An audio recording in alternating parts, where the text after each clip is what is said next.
সুপ্রিয় দর্শক, এখন বাংলাদেশের ক্রিকেটে সবচেয়ে বেশি আলোচিত বিষয় হচ্ছে গিয়ে বাংলাদেশের টেস্ট জয়, পাকিস্তান সিরিজের 10 উইকেটের জয়। এই জয় নিয়ে অনেক আলোচনা হচ্ছে, তার চেয়ে সবচেয়ে বেশি আলোচনায় উঠে এসছে বাংলাদেশ টাইগার্স ক্যাম্প। সেই ক্যাম্পে মানে ভূয়সী প্রশংসা মুশফিকুর রহিম থেকে মমিনুল হক থেকে জাকির হাসান সবাই করেছেন। সেই ক্যাম্পের পিছনের কারিগর হিসেবে যাকে ধরা হয় তিনি হচ্ছেন সোহেল ইসলাম। দীর্ঘদিন এই ক্যাম্পটি তিনি পরিচালনা করছেন। বাংলাদেশ টাইগার্সের হেড কোচ হিসেবে তিনি বর্তমানে কাজ করছেন বাংলাদেশ ক্রিকেট বোর্ডের সাথে। তার সাথে আমরা এখন আলাপ করব বাংলাদেশ ক্যাম্প কেমন ছিল, টাইগার্স ক্যাম্প কেমন ছিল, এবং এই বাংলাদেশ টাইগার্স ক্যাম্পের কনসেপ্ট সামনের দিকে এগিয়ে যাওয়ার আর কি কি পথ নির্দেশনা দিয়েছে। সোহেল, আপনাকে সালাম। ওয়ালাইকুম আসসালাম। সোহেল, প্রথমে আমি জানতে চাচ্ছিলাম যে 10 উইকেটের জয়টা আপনি কিভাবে দেখছেন? আসলে যে কোনো জয় তো এটা অনেক বেশি খুশি ব্যাপার। তো যেটা হচ্ছে নর্মালি এবং এটা ডমিনেটিং করে জয়, সেটা বলবো না যে আসলে সবসময় আমাদের যে খেলছে, আমাদের যে লাস্ট টেস্টটা ছিল এটা পুরাটা সময় দেখা যাচ্ছে খেলাটা আমাদের দিকেই ছিল। প্রত্যেকটা সেশন বলবো, যেটা একটা দুইটা সেশন ওদের ছাড়া।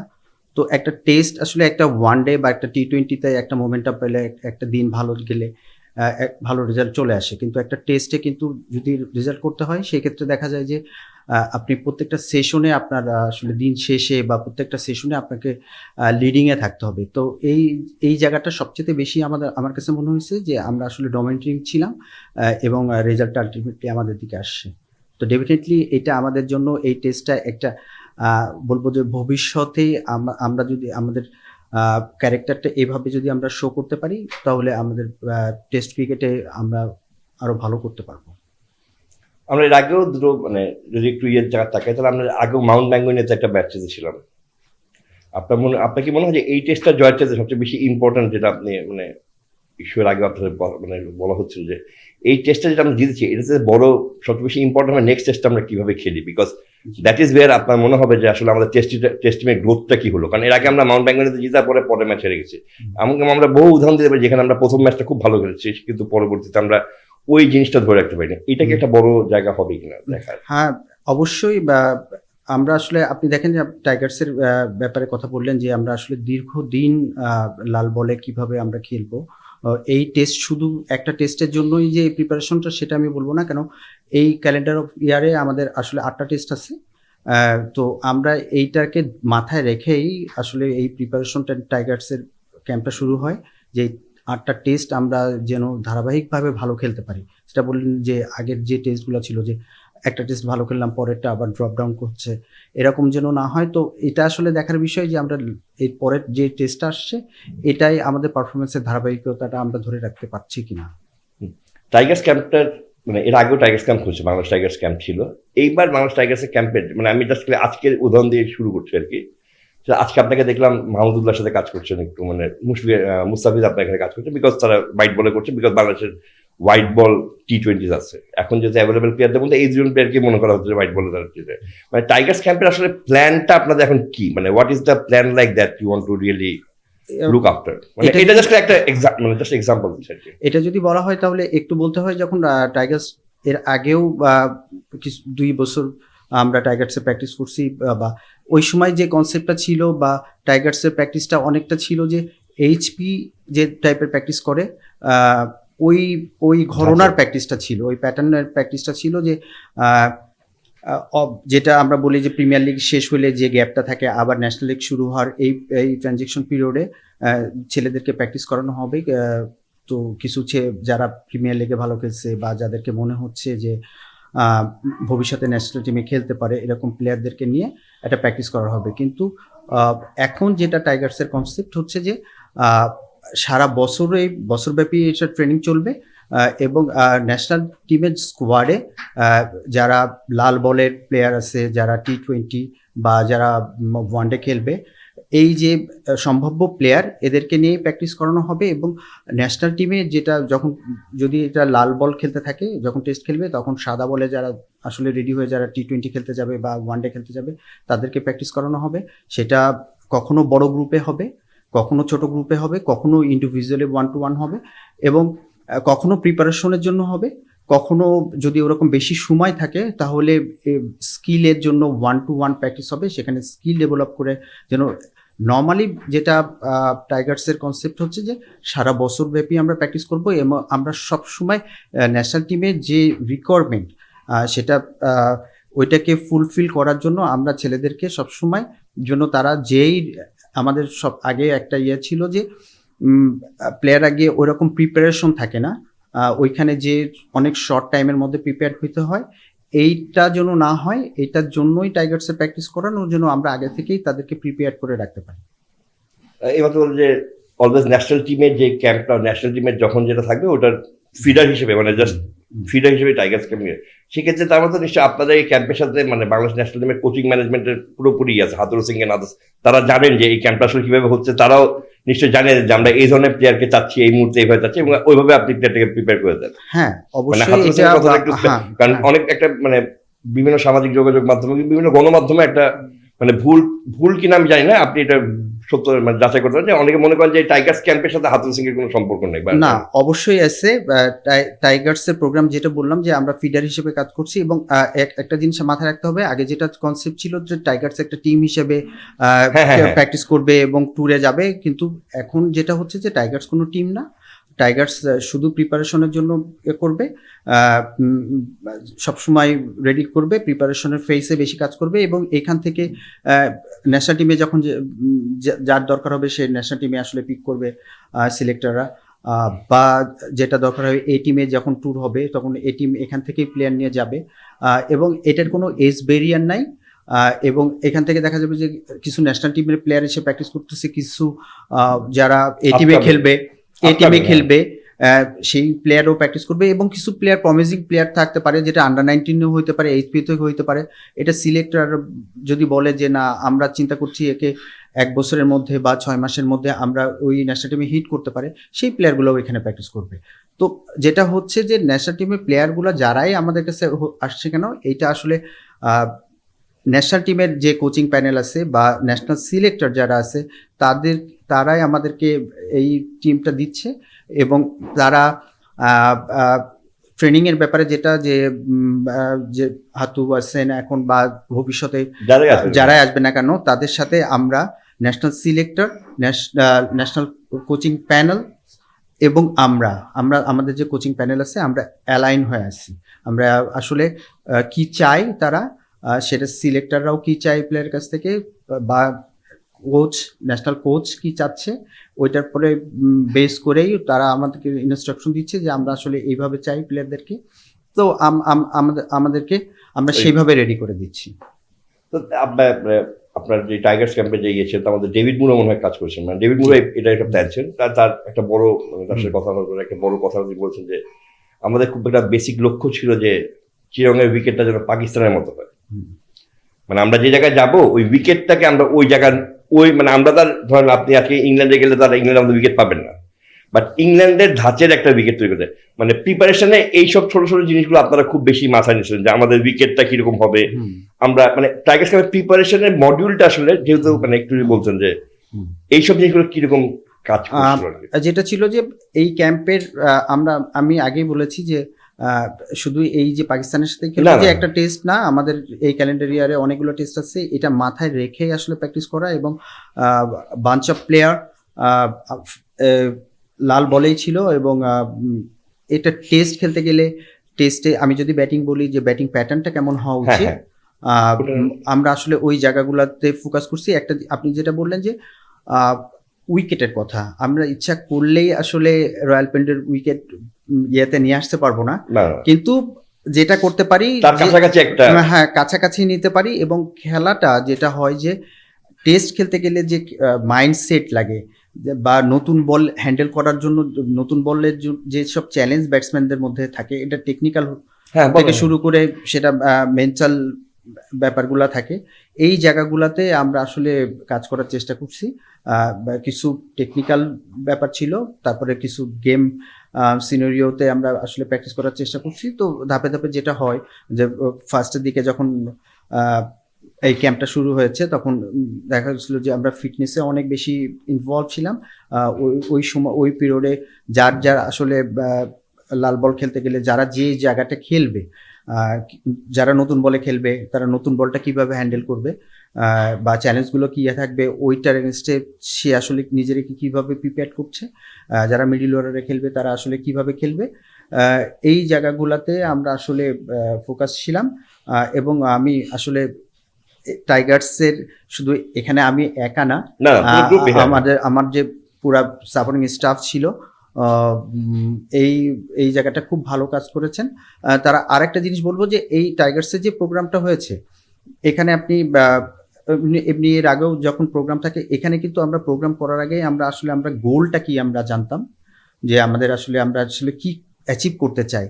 এবং এই যে টেস্টটা খেললো এবং পুরা ভালো পারফর্ম করছে ছেলেরা, এটার কিন্তু আমি বলবো যে পুরা কৃতিত্বটাই হচ্ছে ছেলেদের। হ্যাঁ, তারা মেইন আসলে এইটার স্টেক হোল্ডার। তো আমরা আসলে সাপোর্টিং হিসেবে কাজ করেছি। আর যেটা ছিল যে ছেলেদের মধ্যে যে জিনিসটা ছিল এবার টাইগার্স প্রোগ্রামে সবাই খুব বেশি ফোকাস ছিল যে আমাদেরকে ভালো করতে হবে, এবং যে জিনিসটা ছিল যে প্রত্যেকটা ছেলেই আসলে নিজেদের যে লিমিটটা আছে ওই প্রতিদিন প্র্যাকটিসে ট্রেনিং সেশনে ওই লিমিটটারে পুশ করতো। আপনি যখন একটা স্টেজ থেকে আর একটা স্টেজে নিজেদের দেখতে যাবেন তাহলে আপনার প্রত্যেক দিনই আপনার আসলে ব্যাপার হচ্ছে আপনি আপনার যে লিমিটটা আছে এই লিমিটটারে সবসময় আপনি পুশ করতে থাকবেন। এবং অ্যাজ এ কোচ হিসেবে আমাদের দায়িত্বই হচ্ছে যে ওই এনভায়রনমেন্ট, ওরা প্র্যাকটিসের মধ্যে ওই পরিবেশটা তৈরি করে দেওয়া যেন সে তার লিমিটটারে পুশ করতে পারে। সেটা ফিজিক্যালি হইতে পারে, সেটা স্কিলে হইতে পারে। তো এইটা যত ভালো সাজানো যায় ছেলেদের জন্য, আমরা যদি ট্রেনিংয়ের মধ্যে যত বেশি চ্যালেঞ্জ তাদেরকে দিতে পারবো তারা আসলে নিজেরে আসলে মডিফাই করে আরেকটা স্টেজে যাওয়ার জন্য অপরচুনিটি তৈরি করতে পারবে। তো আমার কাছে মনে হয় যে আমরা যারা আছি টাইগার্সে যারা সাপোর্টিং স্টাফ ছিল, এবং একটা কথা আগেই বললাম যে প্লেয়াররা অনেক বেশি হাঙ্গারনেস আমি এবার দেখছি যে ভালো করার, এবং সাথে সাথে এই যে ট্রেনিংয়ের প্রক্রিয়া এবং ট্রেনিংয়ের পিরিয়ডেও একটা বড় ব্যাপার, যেহেতু এর মধ্যে অনেকগুলো টেকনিক্যাল জিনিস ছেলেরা ঠিক করেছে, অনেক রিপিটিশনের দরকার ছিল। তো এই সব কিছু মিলায় আমার কাছে মনে হয় যে একটা ভালো শেপ, একটা টেস্ট খেলার জন্য একটা ভালো শেপে যাওয়ার জন্য যে সময়টা দরকার ছিল আমরা এটা পেয়েছি, এবং ছেলেরা ভালো প্রিপারেশন নিতে পেরেছে। স্যার, আমি আপনার আপনার যে একটা সাফল্য বলি টাইগার্স ক্যাম্পের, আমার কাছে মনে হয় যে এই সাফল্যটা সবচেয়ে বেশি সাফল্য হবে যে টাইগার্স বাংলাদেশ টেস্ট যখন খেলতে গেল তখন মাহমুদ হাসান জয় কিন্তু ইনজিউর্ড হয়ে গেল, সাদমান এজ এ রিপ্লেসমেন্ট আসলো, এবং সাদমান কিন্তু একটা ব্রিলিয়েন্ট 90 সিরিজ খেলো। এই যে সেকেন্ড প্লেয়ারটা, মানে যদি মাহমুদ হাসান জয় ঠিক থাকতেন সেক্ষেত্রে কিন্তু সাদমানের চান্স পাওয়া, একাদশে চান্স পাওয়াটা একটু ডিফিকাল্ট ছিল। মানে জাস্ট এই যে আমাদের মাই কোয়েশ্চন ইজ যে এই যে দ্বিতীয় যে হু ইজ আ বেঞ্চ, তাকে ওই মেন্টাল সাপোর্টটা দেওয়া যায়, you can go anywhere any time তুমি খেলতে পারো, এবং ওকে ওই জায়গাটা ওর মানে স্কিল সেটটাকে ওই জায়গাটা রেডি করে রাখা, এটা কি মনে করেন আপনার মানে এই ক্যাম্পের একটা বড় সাদমানের কথা নাই বললাম। অবশ্যই, বা শুধু টাইগার্স প্লেয়াররা যে আপনার কিছু লিমিটেড প্লেয়ার নিয়ে কাজ করবে এরকম না, আসলে পাইপলাইন কথাটা ব্যাপার। তো আসলে পাইপলাইন তো আন্ডার 19 যখন টিম খেলতে যায় তখন আন্ডার 19 টিমেরও পাইপলাইনে 2-4টা প্লেয়ার থাকতে হয়, বা আমি যখন এইচপি যখন টিম বানাই তখনও পাইপলাইন এইচপির প্লেয়ার থাকতে হয়, এবং ন্যাশনাল টিমে গেলে পাইপলাইনে ন্যাশনাল টিমের ওই কোয়ালিটি স্ট্যান্ডার্ডের প্লেয়ার থাকতে হবে। এটাই তো পাইপলাইন। এখন আমি যদি মনে করি যে টাইগার্সের এইচপির প্লেয়াররা পাইপলাইন ভালো হচ্ছে, ওই এসে সাথে সাথেই ন্যাশনাল টিমে খেলে ফেলবে, এই ধারণা আসলে চিন্তা করাটা খুব একটা বুদ্ধিমানের কাজ হবে না। তো যেটা হচ্ছে যে সাদমান কিন্তু দীর্ঘদিন 2 বছর টেস্ট খেলেননি, মানে উনি যখন ক্যাম্পে গেলেন তখন তার সাথে আসলে আপনাদের মানে কথা মানে ইয়ে ছিল আর কি। হ্যাঁ, সেটাই আমি বললাম না, যে প্লেয়ারদের এই ট্রেনিং ক্যাম্পের সবচেয়ে ভালো যে জিনিসটা ছিল যে সবাই খুব বেশি ফোকাস ছিল, এবং সাদমানের কথা আপনি যেটা বললেন স্পেশালি যে ওর মধ্যে ওই হাঙ্গারনেসটা ছিল যে না, আমি আসলে অনেকদিন ধরে টিমের বাইরে ছিলাম, আমি আসলে টিমের মধ্যে থাকতে চাই। এবং আমার কাছে সাদমানের মানে ইনিংসটা মানে আমার দেখা ভালো, ভালো ইনিংসের মধ্যে একটা, এবং মানে এক্স্যাক্টলি নতুন বল যেভাবে হ্যান্ডেল করা উচিত সেইভাবে খেলা এবং খেলাটার লম্বা সময় দেখেন এক একজন এক একভাবে খেলবে। এটা খেলার এক একজনের যে খেলার প্যাটার্ন ক্যারেক্টার ওইটার পরে ডিপেন্ড করে। সাদমান আসলে অনেক বল খেলতে চায়, হ্যাঁ, ওর খেলাটা একরকম। আবার আমি যদি বলি যে লিটনের কথা, লিটন কিন্তু যে কোনো ফরম্যাটে ওই রানা বলে খেলে, কাছাকাছি থাকে, শর্টস খেলতে পছন্দ করে। বা শান্ত এক টাইপের ব্যাটসম্যান যে আসলে শর্টস খেলতে চায়। মুশফিক আসলে অনেক সময় ধরে খেলতে চায়, হ্যাঁ, ভালো বলের জন্য মানে সফট বলের জন্য অনেকক্ষণ ওয়েট করে, হ্যাঁ। তো আসলে এটা এই ডিপেন্ড প্যাটার্নটা জাজ করাটা তো একটা বড় মানে হ্যাঁ, মানে আপনি ওই যখন- প্যাটার্নটা মানে আমরা অনেককে দেখছি আমাদের এর আগে বিদেশি কোচ যারা আসছে, মানে যেহেতু আপনার টাইগার্স ক্যাম্পে আমি ফোকাস করছি এই কারণে যে এখানে যে কটা প্লেয়ারই ছিল সবাইকে যে কোচিং স্টাফটা যেই সেট আপটা ছিল কোচিং স্টাফ, এরা সবাই কিন্তু তাদেরকে ছোটবেলা থেকে দেখে আসছে, মানে একদম গ্রোয়িং এজ থেকে তাদেরকে দেখছে, সো দে নো যে এই প্যাটার্নটা তাকে স্যুট করে। আর অনেক সময় আমরা দেখি এই যে প্যাটার্নের বাইরে গেলে তো আসলে বেসিক্যালি একটা প্লেয়ারকে আপনি ধরেন হঠাৎ করে প্যাটার্নের বাইরে নিয়ে খেলতে গেলে তো আসলে একটু ডিফিকাল্ট হয়। আসলে ধরেন আমি যদি বলি যে প্যাটার্নটা শিফট তখনই হয় যখন আসলে আমি যখন খেলার ফরম্যাট চেঞ্জ হয়।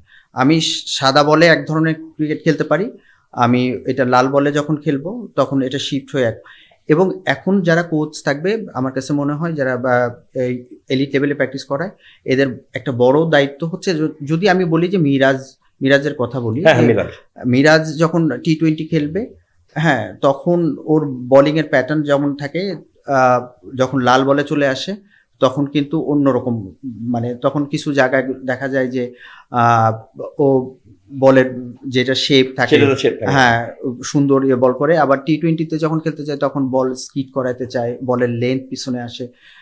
ব্যাটিং এর ক্ষেত্রেও দেখা যায় যে অনেক ব্যাটসম্যান যারা ওয়ানডে খেলে তারা ওই ব্যাটসম্যানই যদি আবার লাল বলে খেলতে আসে তখন খেলাটা প্যাটার্নটা চেঞ্জ করতে হয়, এবং প্যাটার্ন চেঞ্জ করতে গেলে কিছু প্লেয়ারের টেকনিক্যাল কিছু অ্যাডজাস্টমেন্ট লাগে, হ্যাঁ, সেটা গ্রিপে হইতে পারে, স্ট্রান্সে হইতে পারে, মাইন্ডসেট তো আছেই যে আমি আসলে দেখা যায় যে সাদা বলে কিছু একই যে যখন টোন চলে আসে তখন দেখা যায় যে কিছু শর্টস তারা খেলে ফেলে, কিন্তু লাল বলে কিন্তু খেলাটা ওরকম না। লাল বলে আপনি যদি একটা হাফ ভলি বল পান এবং ওইটা যদি আপনি বাউন্ডারি মারেন, তারপরে যতক্ষণ না আপনি আসলে আরেকটা হাফ ভলি পাচ্ছেন আপনার ততক্ষণ আসলে বল হয় রাখতে হবে, নাহলে ছাড়তে হবে। তো এই যে ব্যাপারগুলা এখন আমার কাছে মনে হয় যেহেতু একটা সিরিজের ভিতরে টেস্ট খেলে, ওয়ানডে খেলে এবং টি-20 খেলে, তো যারা যেই জায়গাগুলোতে কাজ করবে তারা আসলে প্লেয়ারদেরকে জানবে এবং এই প্লেয়ারটা যখন লাল বলে খেলবে তখন তার আসলে কি কি জিনিস লাগবে এরকম চেকলিস্টের মতন থাকবে, সে আসলে দেখবে যে এই জায়গাগুলো সে ঠিক করছে কিনা। সেটা টেকনিক্যাল অ্যাডজাস্টমেন্ট হতে পারে বা সেটা মেন্টাল কোনো ইয়ে হতে পারে যে অ্যাপ্রোচ কেমন থাকবে বা কোন মাইন্ডসেটে খেললে তার সে ওই ওই ওই খেলার প্যাটার্নের সাথে সে অ্যাডজাস্ট করতে পারবে। তো এই জায়গাগুলোতেই তখন আসলে কোচদের মেন কাজ, যখন সেই শিফটগুলো হচ্ছে ফরম্যাট, তখন যেন তারা এই জায়গাগুলোতেই আসলে মেইনলি কাজ করে যে ওই অ্যাডজাস্টমেন্টগুলো করে দেয়। আপনার মানে এখন ইয়ে থেকে ব্যাটিং মানে ব্যাটিং প্যাটার্নে অনেক কথা বললেন, আপনাকে মনে হয় যে মানে এইবার ব্যাটিং প্যাটার্নটা যে ছিল, এবারে যে ব্যাটিং প্যাটার্ন ছিল, এই ব্যাটিং প্যাটার্নটা খুবই মানে স্বস্তিদায়ক from coaching point of view, মানে টেস্টে যে ব্যাটিং প্যাটার্ন করছে, বিকজ আমরা কিন্তু টেস্টে একটা মানে আমার নিজের ব্যক্তিগত অনেকদিন ধরে খেলা করতেছে, আমরা কিন্তু টেস্ট খেলা জিতি, কিন্তু টেস্ট খেলা জিতলে আমরা টেস্ট খেলার মতো ব্যাটিং করে জিতি না, আমরা একটা স্কোরিং প্যাটার্নে ঢুকে যাই, আমরা স্কোর করে থাকি এবং আমরা তারপরে মানে আমি মনে আপনাকে প্রশ্ন বুঝতে পারছি, বাট এইবার যে প্যাটার্নে ব্যাটিংটা করছে, this was the big change in batting, মানে পুরো ব্যাটিং ফিলোসফি। আপনি এজ এ জার্নালিস্ট হিসাবে যেটা আপনার চোখে লাগছে, তো কোচ হিসাবেও আমার কাছে স্বস্তিদায়ক ছিল যে চোখে, আমি সবসময় বলতাম যে টেস্ট খেলি ব্যাটিংটা দেখলে চোখে শান্তি হয় না, হ্যাঁ। তো এটা আসলে এই এই এই টেস্টে আমার কাছে মনে হয়েছে, মানে আমার সাথে কথাও হয়েছে ওদের, তো মনে হয়েছে যে আমি বলছি যে আমার চোখে অনেকদিন পরে আরাম লাগছে যে খেলাটা দেখে।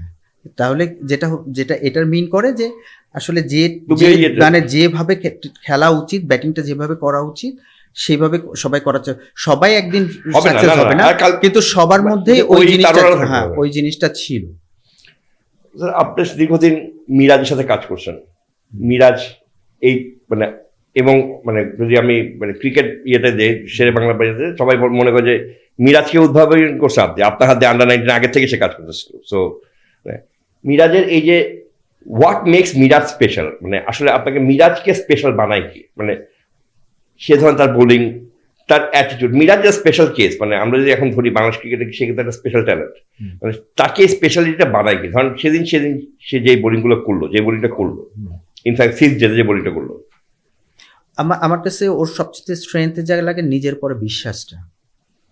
ও নিজেরে অনেক বেশি ট্রাস্ট করে এবং নিজের যে স্ট্রেংথ আছে এবং ওর স্কিলের পরে ওর যে স্ট্রেংথ আছে এগুলাতে ও অনেক বেশি আসলে বিশ্বাসটা এত বেশি, এবং এইটা কিন্তু এবং ওর এই সময়টা টাইট সিচুয়েশনে ও মাঠের মধ্যে যেসব কথাবার্তা বলে বা এটা কিন্তু ইন্সপায়ার্ড করে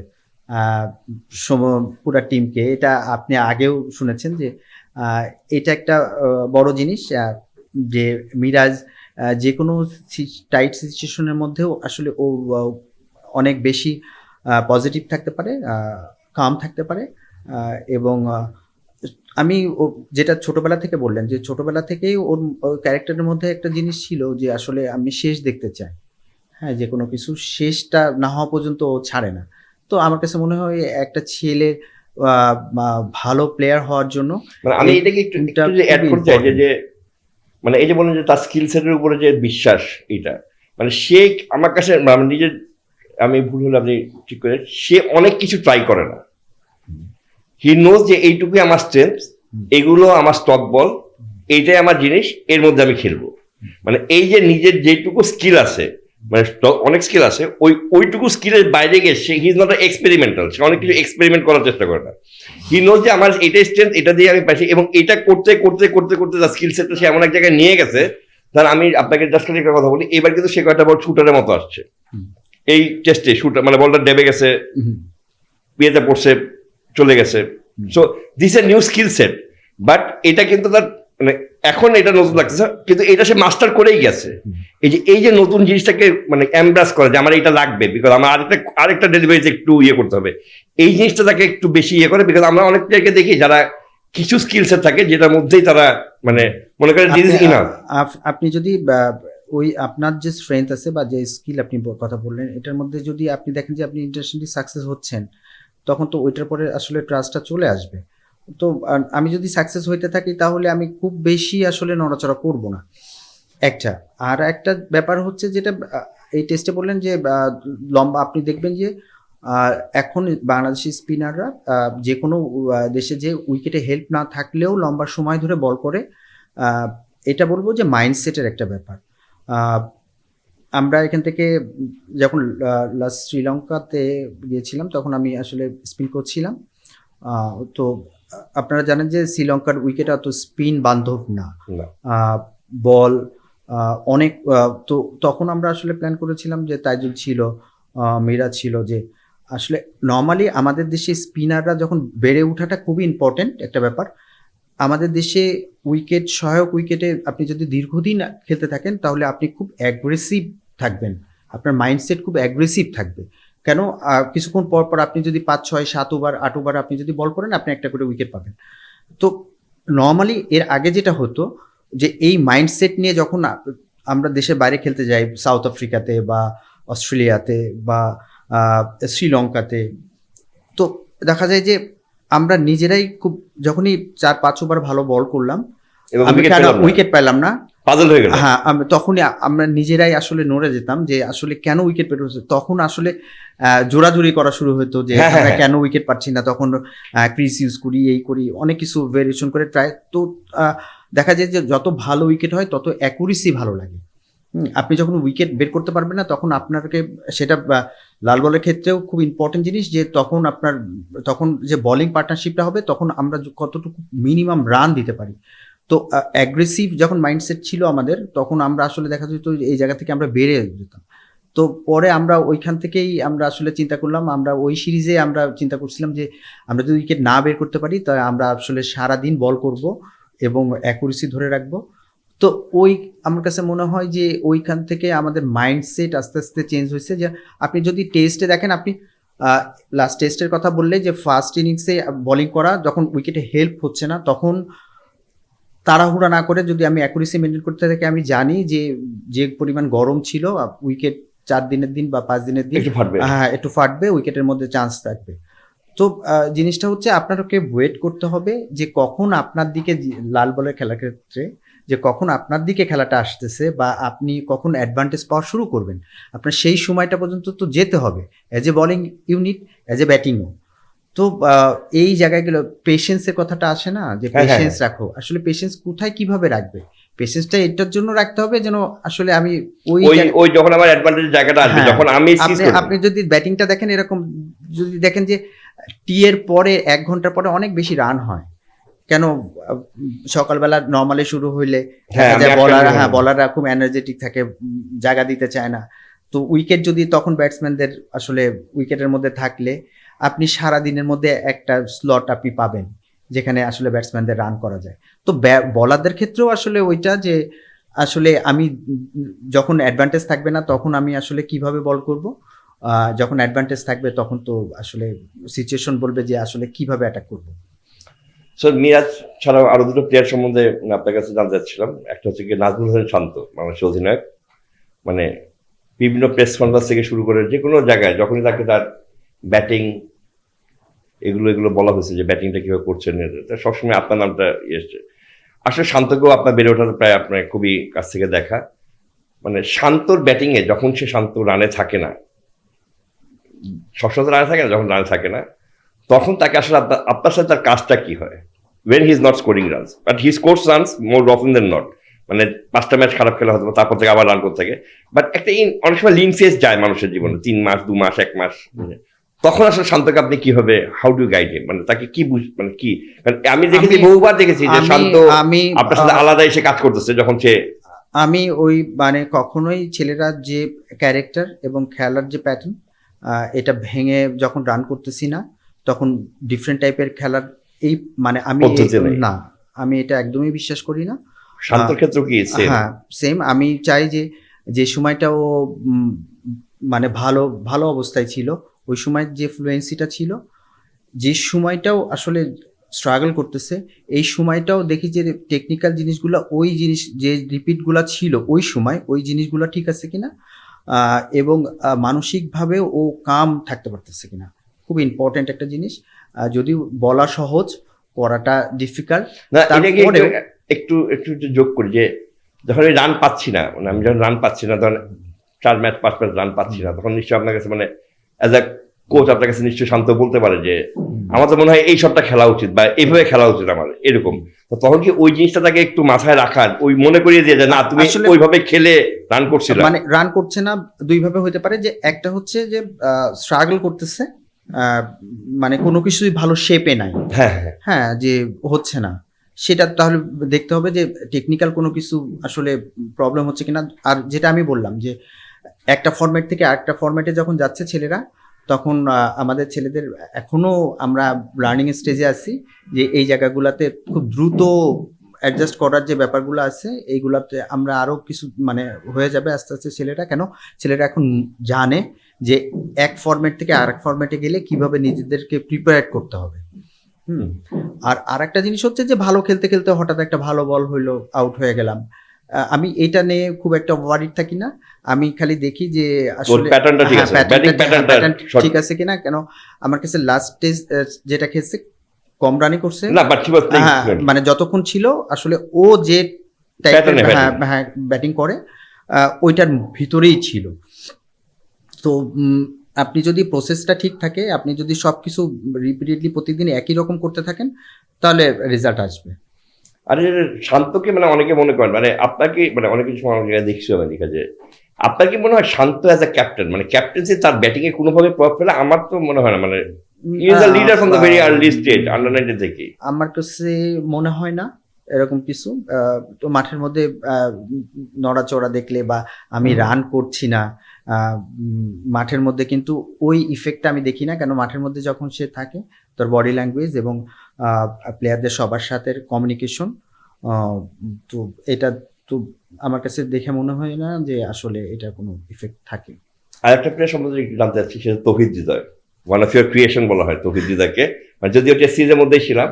তৌহিদ হৃদয় মানে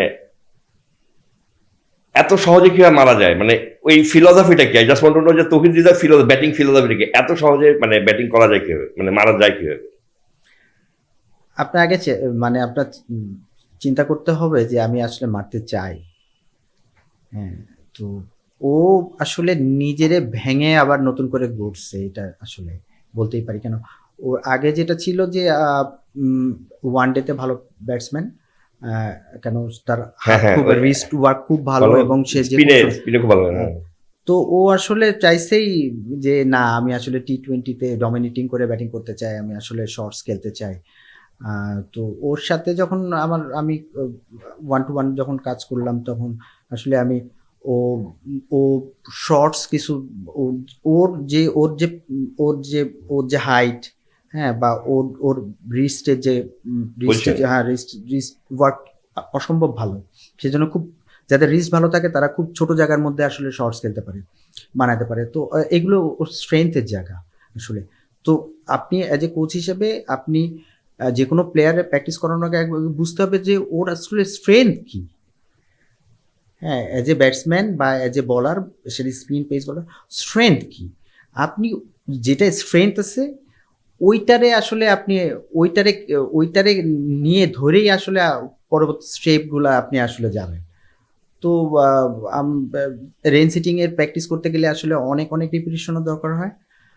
কিছু প্র্যাকটিস থাকে, ভারী বলে প্র্যাকটিস থাকে, কিছু আপনার যদি মেশিনে গ্রানাইট, তো এইগুলাতে আসলে ও একটা জিনিস মানে হৃদয়ের অনেক ভালো, যেটা হচ্ছে যে ডেডিকেশন, যে এই জিনিসটা আমি করতেই চাই। এটা মানে এটাতে কোনো কম্প্রোমাইজ নেই না, এটা যতক্ষণ না করতে পারছি এটা করতেই থাকবো। এবং এবং এবং সবচেয়ে ভালো যে ও রিস্ক নেয়। আপনি মানে এটা আসলে অন্য একটা কথা যে আমরা যখন এজ গ্রুপে কোচিং প্র্যাকটিস করাই, যখন আন্ডার 17-এ থাকে, 19-এ থাকে, আমার কাছে মনে হয় যে ছেলেদেরকে এই ক্যারেক্টার তৈরি করে দেওয়া, যে রিস্ক নিতে যেন সে শিখে। আপনি যে কখনো রিস্ক নেবেন না, আপনার জন্য আসলে বড় প্লেয়ার হওয়াটা ডিফিকাল্ট। হ্যাঁ, হ্যাঁ, মানে এবং এটা আমাদের, আমরা এজ গ্রুপে যদি আমরা দেখি, এজ গ্রুপের যে প্যাটার্ন, খেলার প্যাটার্ন, এখানে কিন্তু খুবই ডিফেন্সিভ মাইন্ডসেটে খেলা হয়। আমরা ধরেন 10 ওভারের মধ্যে স্পিনার নিয়ে আসি, আমরাই দেখি 10 ওভারের মধ্যে স্পিনার নিয়ে আসি। কিংবা ধরেন আপনাকে যে একটু ভেঙে বলি, যে কোনো একটা প্লেয়ারকে যদি বলা হয়, কোনো একটা ওপেনিং কে যদি বলা হয় যে তোরা 60 বল খেলে আসিস, 10 ওভার খেলে আসিস, 15 ওভার খেলে আসিস, ওইটা থেকে আপনি মনে হয় না যে যখন বাচ্চাকে এই কথাটা বলা হচ্ছে, সে ব্যাক অফ দ্য মাইন্ডে চলে যাচ্ছে যে আমার কিন্তু মারা যাবে না, কারণ আমাদের 60 বল খেলতে হবে, মানে এই রিস্ক, এইসব জিনিসগুলো আর কি। হ্যাঁ, এইসব জিনিসগুলো আরো বেশি ফ্রিডম থাকবে, যেন তারা আসলে ফ্রিলি তারা তাদের এক্সপ্রেশনটা দিতে পারে। এটা তো একটা অন্য সাবজেক্ট গেল। হ্যাঁ, হৃদয়ের যেটা আমি বললাম যে এটা, যে ও আসলে রিস্ক নিছে। ও যখন রিস্কটা কোথায় নিছে আপনি চিন্তা করেন, মানে কতটা সাহসী ছেলে। সে বিপিএল এ নিছে, সে প্রিমিয়ার লিগে যখন খেলছে তখন, স্যার আমি মিডল অর্ডারে খেলবো, কিন্তু আমি 100-র উপরে স্ট্রাইক রেটে খেলতে চাই। হ্যাঁ, তো আমার আসলে ওইভাবে প্র্যাকটিস করান যে আমি আসলে প্রত্যেক ওভারে যেন আমি আসলে বাউন্ডারি বের করতে পারি। তো যখন আপনার ফোকাসটা, আপনি যখন গোলটা জানেন এবং আপনি আসলে কি করতে চান, আমি মিডিল ওভারগুলোতে প্রত্যেক ওভারে আমি বাউন্ডারির অপশন বের করতে চাই, তখনই তো আসলে আপনার অপশন বেড়ে যাবে যে আসলে আমি কোথায় কোথায় হিট করতে পারবো, কোথায় গেলে আমি এজ এ লেফট আর্ম স্পিনারদের যদি আমি মারতে চাই, যে আমি আগে একটা স্কিল ভালো ছিল, এদিকে আরেকটা স্কিল আমি ভালো করে ফেললাম, তখনই অপশনগুলো আসে অ্যাকচুয়ালি। কারণ মানসিকভাবে আমি 100-র উপরে ব্যাটিং করতে চাই, হ্যাঁ, ওই মানসিকতাটা আমি 150-র উপরে করতে চাই, তখন আমার আরো কি কি শর্টস লাগবে, তখন দেখা যাবে যে আমি আসলে এইদিকে বল হিট করা বা অন্যদিকে চারিদিকে, যেটা আমরা বলি যে 360 খেলা, তখন এই অপশনগুলো আসলে চলে আসে। তখন আপনি আসলে, না হলে হয় কি, আপনি যদি কখনোই না চিন্তা করেন যে আসলে আমি ব্যারিয়ার ভাঙতে চাই না, তাহলে আপনি আসলে লিমিটেড এর মধ্যে থেকে যাচ্ছেন।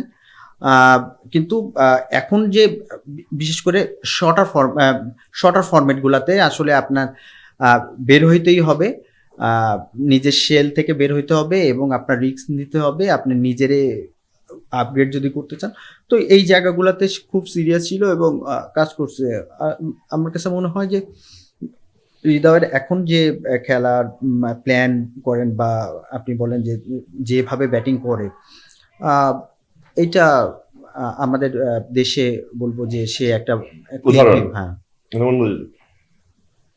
একটা প্রশ্ন একটু ইয়ে ছিল, সেটা হচ্ছে যে মানুষের সাকিব আল হাসান বা তার চোখটা দিয়ে যখন সমস্যা ছিল সবচেয়ে বেশি, তখন আপনি তার সাথে ছিলেন, বিকজ সে রংপুর রাইডার্সে ছিল যখন এই চোখের সমস্যা মানে অনেক সমস্যা থাকে। আমি সাকিব অন্য কিছু জানি, অনেক সমস্যা থাকে, but still how he manages to keep himself calm, মানে একটা জিনিস প্রথম। দ্বিতীয় কথা থেকে যে তার বোলিংটা, মানে গতদিন যে বোলিংটা করলো, আপনি কোন এক সময় আমাকে এক জায়গায় বলছিলেন যে ওর মাসেল মেমোরিটা এত শক্ত যে ও 3-4টা বল করলে, মানে জাস্ট রোল করতে থাকলে ওর মাসেল মেমোরি দিয়ে এই বলটা করতে পারে, ও জানে যে কোন জায়গায় ফেলতে। মানে what makes Shakib as a bowler. আর ব্যাটিংটা যে এখন হচ্ছে না, মানে ব্যাটিংটা হচ্ছে না, এটা কি মনে হয় যে এটা মানে ব্যাটিং এর তার যে এখন যে ব্যাটিংটা করছে এটাতে তার এখন মোর ফোকাস হওয়া উচিত বোলিং এ, বিকজ ব্যাটিংটা একটু না। আচ্ছা এটা না, বোলিংটা বলেন। আমার কাছে মনে হয় যে বোলিংটা অনেক বেশি ন্যাচারাল। সে আসলে ইচ্ছা করলেই করতে পারে। তার যদি বলা হয় সে দীর্ঘ সময় ধরেই বোলিং করতে পারবে যদি সে চায়। এটা ডিপেন্ড করে হচ্ছে সাকিবের চাওয়ার উপরে, যে আসলে আমি কত সময় ধরে আসলে ভালো এবং মানে যেটা সবচেয়ে ভালো, সে মানে ব্যাটসম্যান রিড করার অদ্ভুত মানে ক্ষমতা আছে। এটা মানে মনে করেন যে ও বুঝে ফেলতে পারে যে এই ব্যাটসম্যানকে আসলে কিভাবে বল করতে হবে, কি করতে হবে, বা উইকেট দেখলেই বুঝতে পারে যে আসলে এই উইকেটে কি করা উচিত। তো আপনি যখন এই জিনিসটা আগে থেকে আপনি বুঝতে পারবেন, হ্যাঁ, তখন আর আপনার নিজের স্কিলের পরে যখন পুরাই মানে কন্ট্রোল থাকবে, তখন তো আসলে সাকসেস পাওয়াটা সময়ের ব্যাপার। এই সাকিব বা মুশফিক এই ধরনের প্লেয়ারদের সাথে যখন আপনি হ্যান্ডেল করেন, মানে অ্যাজ আ কোচ আমি জানতে চাচ্ছি, তখন আসলে তাদের সাথে হ্যান্ডলিং এর কাজটা কি থাকে? মানে এই যারা ধর দীর্ঘ 15 বছর 14 বছর 16 বছর ধরে কাজ করছে, খেলতেছে, তাদেরকে যখন হ্যান্ডেল করেন, মানে what do say with them, মানে তাদের সাথে আসলে কাজটা, বিকজ তারা তো দীর্ঘদিন ধরে খেলছে এবং একটা ভালো পর্যায়ে গেছে, তাদের সাথে স্কিল সেট নিয়ে তার মনে হয় যে অনেক কাজ করা থাকে। যেটা একটা ভালো ইয়া করছেন, যে জিনিসটা হচ্ছে যে ইন জেনারেল একটা ট্রেনিং, আপনি যখন কোনো গ্রুপের মধ্যে প্র্যাকটিস করবেন, সেটা ন্যাশনাল টিম সেটা টাইগার্সের, একটা ইন জেনারেল একটা ট্রেনিং ইয়া থাকে যে সারাদিন এই প্র্যাকটিস হবে, সেটা তারা করতে থাকে। এবং আসলে তারা কি চায় অ্যাকচুয়ালি, তারা আসলে জানে যে কি করতে হবে। এবং আমি ততক্ষণ পর্যন্ত ওয়েট করি যখন তাদের কাছ থেকে যে আমি এই চাই, বা ভাই এটা দেখেন তো এটা আসলে কি হলে ভালো হয়। তো তারা যখন এই ধরনের এক্সপেরিয়েন্স তারা কি বুঝতে পারে যে তাদের এটা লাগতেছে, এটা এই, হ্যাঁ, তারা এটা কি তারা জানে যে আমার এই জায়গাটা মনে একটু ল্যাক করতেছে, এই জায়গা এই কালচারটা আমাদের মধ্যে ডেভেলপ করতেছে। আমি কয়েকদিন আগেও বলছিলাম যে এখন ধরেন আমরা লালবালে প্র্যাকটিস করতেছি, সিলেটে টাইগার্সে প্র্যাকটিস চলতেছে, তো ব্যাটিং এর মধ্যেই ওরা নিজেরাও কথা বলে। যখন মুমিনুল ব্যাটিং করতেছে, তো আসলে 2টা শর্টস খেলার পরে ওই পাশে যে ব্যাটসম্যান আছে জাকির ব্যাটিং করতেছে, তো জাকির আমার কাছে মনে হয় যে এই জিনিসটা মনে হয় এরকম হলে ভালো, বা এই শর্টসটা খেলছে এটা এরকম না খেলে এইভাবে খেললে ভালো। মানে তারা আসলে মানে এখন খেলাটা যে খেলা বোঝাটা, মেন্টালের ব্যাপার একটা জিনিস, খেলা বোঝা এবং এটা নিজের খেলা কেমন হওয়া উচিত, বা যে টেকনিক সম্পর্কে জ্ঞান কেমন থাকা উচিত, এই জায়গাগুলোতে কিন্তু ভালো ইমপ্রুভ হচ্ছে আমাদের ছেলেদের। মানে এই যে ধরেন একটা সিনিয়র বলতে পারে যে ভাই আমার মনে হচ্ছে যে আমার এই জায়গায় একটু কাজ করা উচিত, তখন তখন নিশ্চয়ই এটা জুনিয়র গ্রুপের উপর একটা প্রভাব ফেলেছে। তার মানে আমাদের বলা উচিত যে আমাদের মনে হচ্ছে এই জায়গায় যে আমার মনে হচ্ছে এই শটটাই পারছে না। এবং আজকে যে কোচিং পয়েন্ট অফ ভিউ থেকে জানতে চাচ্ছি, মমিনুল হকের খুব বেশি এটাতে ফোকাস করেন। তিনি বলেন যে আপনার টাইম জোনের চাইতে অনেক বেশি হচ্ছে আমার নিড বেসড কোচিংটা হচ্ছে কিনা, আমি কত ঘন্টা ট্রেনিং করলাম ওটার থেকে অনেক বেশি হচ্ছে গিয়ে যে আমি কতক্ষণ কোন ট্রেনিংটা করলাম। এবং এই জিনিসটাকে কতটাকে এমফাসাইজ করব, এটা ব্যাপার হচ্ছে যে আমি প্রোগ্রাম অনেক সাজায় দিলাম, যে সারাদিন তোমরা এইখানে ফিজিক্যাল ট্রেনিং করবা, এখানে জিম করবা, এখানে স্কিল ট্রেনিং হবে, অনেক কিছু এক্সেট্রা। তো দেখতে হবে যে এটার মধ্যে প্রত্যেকটা সময় কোয়ালিটিটা আপনার ইনশিওর করতে হবে, কোয়ালিটি প্র্যাকটিস হচ্ছে কিনা। আমি অনেকক্ষণ ধরে নেটে ব্যাটিং করলাম একরকম, এবং প্রত্যেকটা বল আমি যে খেলছি বা প্রত্যেকটা বল আমি যখন করছি, তখন আসলে আমি জানি কিনা যে আমি আসলে কি করছি, বা ইন্টেন্সিটি আছে কিনা, বা প্রত্যেকটা দীর্ঘ সময় ধরে আমাদের যেটা আগে ছিল যে আহ, ভালো ব্যাটিংটা ভালো শুরু করলাম, কিছু সময় পরে দেখা যায় যে আস্তে আস্তে আমি যে বলগুলো হিট করতেছি ওইটার মধ্যে একটু ইয়ে থেকে যাচ্ছে যে হচ্ছে কিছু ডিসিশন ভালো হচ্ছে না। কিন্তু আপনি যদি টেস্ট ভালো খেলতে চান তাহলে আপনার রিপিটেডলি দীর্ঘ সময় ধরে প্রত্যেকটা বল আলাদা এবং প্রত্যেকটা বলই আসলে ভালো খেলতে হবে। এবং আপনি যদি বলারও হন, প্রত্যেকটা দীর্ঘ সময় ধরে প্রত্যেকটা বলই ভালো বল করার অভ্যাস করতে হবে। এবং আমার যে টাইগার্সে আমরা ওই জিনিসটাও করার চেষ্টা করছি যে দীর্ঘ সময় ধরে যেন ভালো আমি হ্যান্ডেল করতে পারি এজ এ ব্যাটসম্যান হিসেবে, যখন করতে যাবে যেন লম্বা সময় যেন ভুলের পরিমাণ কম হবে। তো এবার একটু অন্য প্রশ্ন আসি, সেটা হচ্ছে এই ডেলিগেট একটা শোতে আমিনুল ইসলাম বুলবুল বলছেন আপনি আইসিসি একটা ইয়েতে গিয়ে খুব অনেক দেখেছিলেন, মানে আমি একটু জানতে চাই আইসিসি ইয়েটা কি ছিল এবং এবং যখন এই যে ইকবাল সিকান্দার কিংবা অন্যান্য আরো অনেক কোচ ছিল তাদের সামনে আসলে যখন বলেন তখন how does it feel, because most of the time আমাদের বাংলাদেশি কোচদের হয় যে বিদেশিরা আসে এবং আপনারা শুনেন, সেক্ষেত্রে আপনি যখন বক্তা থাকেন তখন এই ফিলিংটা কেমন ছিল? না, এটা আসলে ছিল level 2 ACC level 2 coaching courses, মানে কোচদেরকে কিভাবে ট্রেন করাইতে হবে, কিভাবে আসলে প্রেজেন্টেশন দিতে হবে, এই জিনিসগুলো আমি একদমই প্রেজেন্টার ইয়ে না। তারপরে অফিস থেকে যখন আমাকে পাঠানো হয়েছে যে আসলে ওরা আমাদের যেহেতু এখানে লেভেল 1 লেভেল 2 হয়, সেখানে দেশি কোচরা অনেকেই প্রেজেন্টেশন দেয়, তো আসলে এই জিনিসটা ছিল যে এটা আসলে কোচিং কোনো কোর্স ছিল না, এটা ছিল হচ্ছে যে হাউ টু ডেভেলপ কোচেস। হ্যাঁ, এবং প্রেজেন্টেশনটা আমি আসলে কিভাবে দিব ওইটার উপরে বেস করে ছিল। তো ওইখানে বুলবুল ভাই ছিল যে আসলে বুলবুল ভাই তো খুবই ভালো মানে প্রেজেন্টার, হ্যাঁ, এবং তো যেটা বলবো যে শুধু প্রেজেন্টার না, ওনার কোর্সের যে কোর্সগুলো করেন উনি ওইটার মধ্যে অনেক মানে ডেপথ থাকে, আহ, মানে সেটা ক্রিকেটেরই বেস করে যে ম্যাটেরিয়ালগুলো উনি দেন আমাদেরকে ইয়ে করেন, এটা অনেক বেশি ইয়ে ছিল যে কিছু আপনি যখন উপরের দিকে কোচিং করাতে যাবেন তখন সাইকোলজিক্যালভাবে বা আপনার অনেক কিছু সূক্ষ্ম সূক্ষ্ম জিনিস আসলে আপনাকে খেয়াল করতে হবে, তো এই জিনিসগুলা ছিল।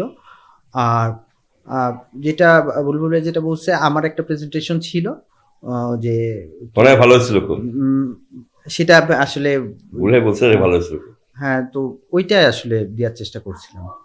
আচ্ছা, আরেকটা জিনিস জানতে চাচ্ছি যে মানে এই যে কমফর্ট জোন থেকে বেরিয়ে যাওয়া, মানে আপনার ব্যক্তিগত জীবন থেকে বলছি, আপনি একটা সময় বাংলাদেশ ন্যাশনাল টিমের কিন্তু স্পিন কোচ, ফিল্ডিং কোচ এসব বিভিন্ন জায়গায় ছিলেন একটা সময়, ঠিক সেই মুহূর্তে আপনি ডিসাইড করলেন যে না আমি এইসব কোচিং করবো না, আমি এজ লেভেলে চলে যাবো এবং আমি সবসময় হেড কোচ হিসেবে আসবো।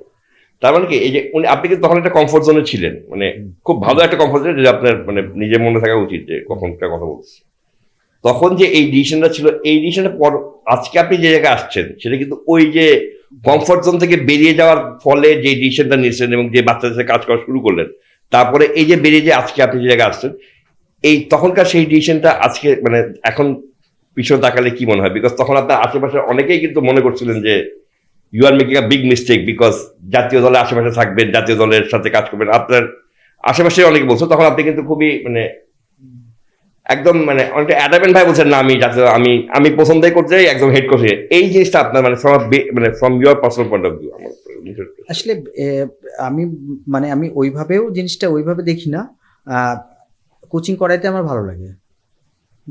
মানে আমি ছেলেদের যাচ্ছি, কিছু শিখাচ্ছি, এটা আমার অনেক পছন্দের, মানে আমি নিজে পছন্দ করি। তো যেখানে এই অপরচুনিটি আছে বেশি, আমি আসলে সেইখানেই যাওয়ার চেষ্টা করেছি। জিনিসটা এরকম যে হেড কোচ হবো বা কিছু না, এবং আমি শুধু যে কোচিং করাই সেটা না, আমার কিছু মানে নিজস্ব চিন্তাভাবনা থাকে। যদি হেড কোচ হই তাহলে আসলে ওই জায়গাগুলোতেই কাজ করার অপরচুনিটিটা বেশি থাকে, যে আমি আসলে একটা ছেলেরে এইভাবে তৈরি করতে চাই বা আমি একটা ছেলেরে এইভাবে প্র্যাকটিস করাইতে চাই, তখন এই স্কোপগুলো বেশি আসে। তো এটা মানে এই না যে আসলে ভবিষ্যতে যে কোনো স্পেশালিস্ট কোচ হিসেবে করব না বা সেরকম কোনো কিছু না। তো যেটা যেটা হচ্ছে যে আমার কাছে যেটা মনে হচ্ছে যে আমি আসলে কোচিং করাইতেই চাই। হ্যাঁ, এখনো আপনারা দেখবেন যে আমি আসলে প্র্যাকটিসই করাইতে চাই, এবং যেখানে আমার মানে এটা আমার নিজের স্যাটিসফ্যাকশনের ব্যাপার যে আমি প্র্যাকটিসে আসবো এবং ছেলেরা ইমপ্রুভ করতেছে। এইটা আমার কাছে নিজের কাছে দিন শেষে যখন বাসায় যায়, এটা আমার কাছে সবচেয়ে বেশি আনন্দ দেয়। তো এইটা আসলে মিস করতে চাই না। আর লাস্ট কোয়েশ্চেন, মানে এখন তো টাইগার্স প্রোগ্রামে আছেন আপনি হেড কোচ হিসেবে, মানে এখন বাংলাদেশ ক্রিকেট বোর্ডের সব জায়গায় কোচিং এর আমাদের বাংলাদেশ হেড কোচ নিয়ে অনেক কথা হচ্ছে, but do you see somewhere মানে ন্যাশনাল টিমকে এখন না, মানে ইন ফিউচার, নট নাও, মানে আমি আজকে কথা বলছি না, আগামী 6 মাস চ্যাম্পিয়ন্স হবে এগুলো না, মানে যখন আর একটু সময় পরে হয়তো আপনি মনে করেন যে বাংলাদেশ থেকেও কোচরা জাতীয় দলে আসতে থাকবেন, মানে আমি জাস্ট যেহেতু এখন হাতুড়ার স্টিন্ট আছে, এবং আপনার কি মনে হয় না যে হাতুড়ার এই যে স্টিনটা এটাকে তাকে মানে আমাদের কোচিং এর জন্য কোচিং মানে আমাদের নিজেদের অ্যাজ আ ক্রিকেট বোর্ড মানে প্রত্যেক কোচকে ওই সময়টা পার করতে দেওয়া উচিত, so that we have a good ইয়ে।